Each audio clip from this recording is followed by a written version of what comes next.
Bonjour, vous êtes sur Plume TV dans Avant-Propos. Moi c'est Fabien et aujourd'hui je reçois un autre Fabien. Bonjour Fabien. Bonjour Fabien. Je m'appelle Fabien, j'ai 38 ans, je viens de l'Isère et je viens de sortir un deuxième recueil de nouvelles qui s'appelle La hauteur de l'horizon. C'est un titre un peu étrange, La hauteur de l'horizon, non?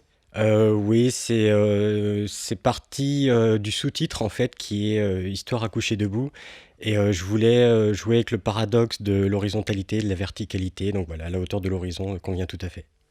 Tu habites dans le 6e arrondissement de Paris. Pas du tout. Ça fait un peu bobo ce que tu dis quand Ah même. bon? Mince. Un peu Artiste? intellectuel, Ah mince. artiste, ouais. Aïe. Donc c'est un livre, j'ai lu sur la quatrième de couverture que c'était un livre protéiforme. Est-ce que tu as appris ce que ça voulait dire depuis? Pas du tout, je sais toujours pas ce que ça veut dire, mais je trouve que ça fait chic de dire que c'est un livre protéiforme, donc je l'ai dit dans la quatrième de coup. Je vais t'aider un petit peu, c'est protéiforme parce que notamment c'est un livre illustré. Donc chaque nouvelle est illustrée par un dessin qui est toujours en rapport avec l'histoire. Parle-nous un peu de cette collaboration avec une illustratrice d'ailleurs, puisqu'elle s'appelle Sophie. Oui, donc vu que c'est un livre d'histoire plus que de nouvelles, on trouvait ça assez sympa d'ajouter des petites illustrations comme dans les livres de contes par exemple pour enfants. Donc le but étant que l'illustration apporte un regard différent au texte, soit en apportant une fin différente, soit en mettant en image les personnages qui sont décrits dans l'histoire. Bon alors on est assez loin de Oui Oui et la girafe hein, quand même, hein. C'est un livre assez noir, très Oui, décalé. oui, les dessins sont assez noirs aussi, donc oui, on est très loin de oui. Ce qui est assez étonnant, donc le livre est en trois parties finalement. Est-ce que tu peux nous expliquer un petit peu le concept de ces nouvelles, mais avec des parties?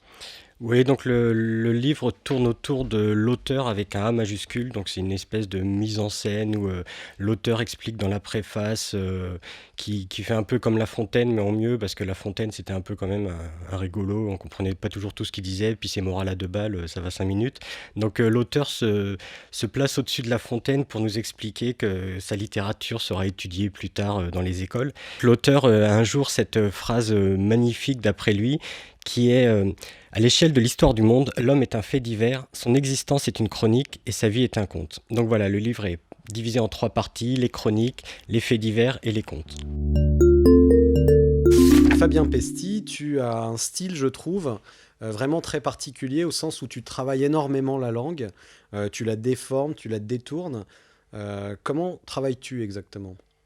Euh, Ça peut paraître surprenant, mais je travaille pas, enfin il n'y a pas vraiment de travail à ce niveau-là, c'est-à-dire que ça me vient vraiment très naturellement, les mots, je me suis abreuvé dans ma jeunesse et je continue à m'abreuver d'un tas de références, que ce soit qui vont de Audiard, en passant par la BD, la chanson avec Brel, enfin énormément de références comme ça qui m'ont abreuvé de mots et que je ressors assez naturellement. Je mélange l'argot, le patois, les mots inventés, les images, les expressions populaires. Enfin voilà, je mélange plein de choses et ça sort assez naturellement et j'espère que c'est assez naturel aussi à la lecture pour les personnes qui ont le livre entre leurs mains.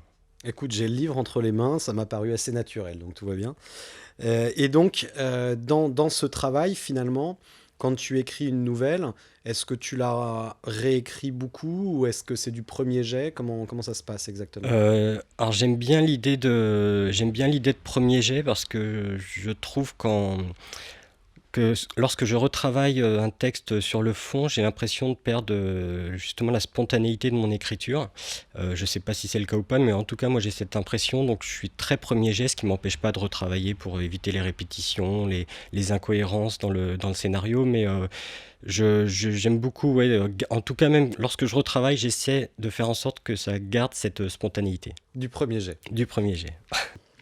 Donc, comme tu as un style, je parle pas de ton style vestimentaire, hein, mais de ton style d'écriture très particulier, je vais faire un petit extrait, je vais lire un extrait du livre pour que nos auditeurs se rendent compte un petit peu à qui et à quoi ils ont affaire, si tu me permets. Tout à fait.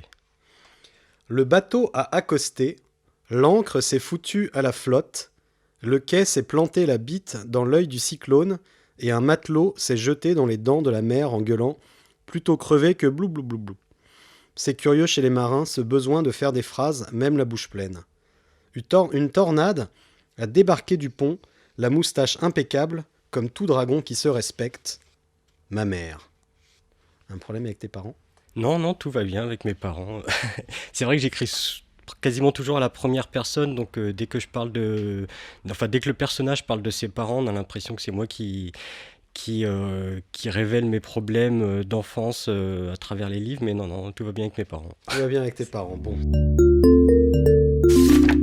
C'est amusant, l'autre jour, j'étais en train de relire une de tes nouvelles, et ma fille à côté de moi, je raconte ma vie, hein, désolé, et ma fille à côté de moi lisait une BD de Gottlieb, un des premiers Guélurons, et c'est rigolo parce que ça m'est apparu qu'effectivement, dans le non-respect de la forme classique, il y avait un peu de Gottlieb dans enfin, peut-être dans tes influences, en tout cas dans la façon d'écrire. Ah, mais clairement, c'est-à-dire que dans ce recueil, il y a trois contes qui sont vraiment des contes classiques que j'ai revisités. Et c'est vraiment en ayant Gottlieb à l'esprit avec son côté totalement absurde, sa façon de partir du conte, c'est-à-dire de partir de ce qu'on connaît, des choses très classiques, préétablies, et de faire partir ça dans tous les sens, tout en gardant en même temps la trame de l'histoire. Ça, j'étais vraiment fan de ça, et c'est ce que j'ai essayé de refaire. Par exemple, il y a un des contes qui s'appelle Blanche-Neige et les 7 pas bien grands. Donc voilà, oui, c'est vraiment Gottlieb qui m'a, pour les trois contes en tout cas, c'est Gottlieb qui m'a inspiré. Ouais. Des idées de romans peut-être? Alors ça, c'est la question que je déteste qu'on me pose. Ah, mais... Pourquoi? Non, Alors, je précise que chez Plume TV, et particulièrement dans Avant-propos, nous posons les questions qui dérangent. Voilà, c'est pas qu'elle me dérange, c'est qu'elle m'énerve en fait. Parce qu'en fait, quand on la pose, c'est comme si... Sécurité. C'est comme si on me demandait, bon, une fois que tu auras fini de faire le rigolo avec tes petites nouvelles, là, quand est-ce que tu feras un vrai livre? En France, la nouvelle est considérée comme un sous-genre du roman, et je trouve ça un petit peu dommage. Pour moi, c'est vraiment un genre à part entière. C'est deux disciplines totalement différentes. Ce serait comme comparer le 100 mètres et le marathon. Donc si un jour j'écris un roman, ce sera pas une suite logique par rapport à la nouvelle. Ce sera plutôt une nouvelle expérience, comme je pourrais avoir envie de faire un album à colorier, par exemple. Et vous m'avez pas posé la question. J'ai pas posé la question Non. de l'album à colorier. De quand est-ce que je ferai un album à colorier? Mais quand La est-ce preuve tu que feras ça dérange. Quand est-ce que tu feras un album à colorier? Je suis dessus. Ouais. J'ai plus qu'à trouver l'éditeur et. Ah, mais c'est pas facile de trouver un éditeur pour un album à colorier finalement. Non, parce qu'en fait, je sais pas, en fait, quoi. Ça dérive là, non? Donc on a bien compris que tu étais assez fainéant et que tu ne voulais pas écrire de roman, mais as-tu quand même des projets pour la suite? Oui, j'ai le projet d'un roman. J'ai le projet d'un roman. Donc tu passes du 100 mètres au marathon, donc. Voilà, je change de short. J'ai le projet d'un roman, j'ai le projet d'un livre qui mêlerait le dessin et l'écriture, donc avec l'illustratrice Sophie Peigné, et puis éventuellement d'autres recueils de nouvelles encore à venir. D'accord. Donc je rappelle le titre de l'ouvrage de Fabien Pesty qui s'appelle La hauteur de l'horizon, qui est sous-titré Histoire à coucher debout, parce que c'est toujours utile de pouvoir coucher debout. C'est chez Paul et Mike. Je te propose, pour clôturer cette interview, de te poser une question à toi-même et d'y répondre. Ouais, alors je vais me poser une question à moi-même et c'est toi qui vas y répondre. C'est qu'est-ce qu'on peut te souhaiter?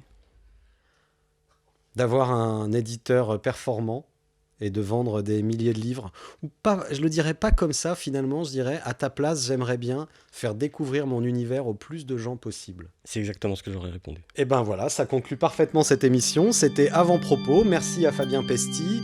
Merci à vous qui nous suivez et à bientôt.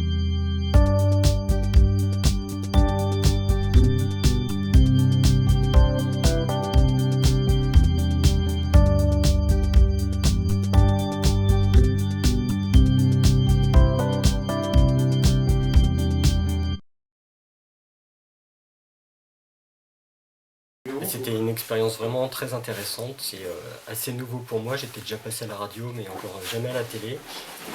J'espère que j'ai pas dit trop de bêtises et surtout pas trop de grossièreté. Voilà, j'espère que l'expérience pourra être renouvelée, soit sur Plume Télé ou ailleurs.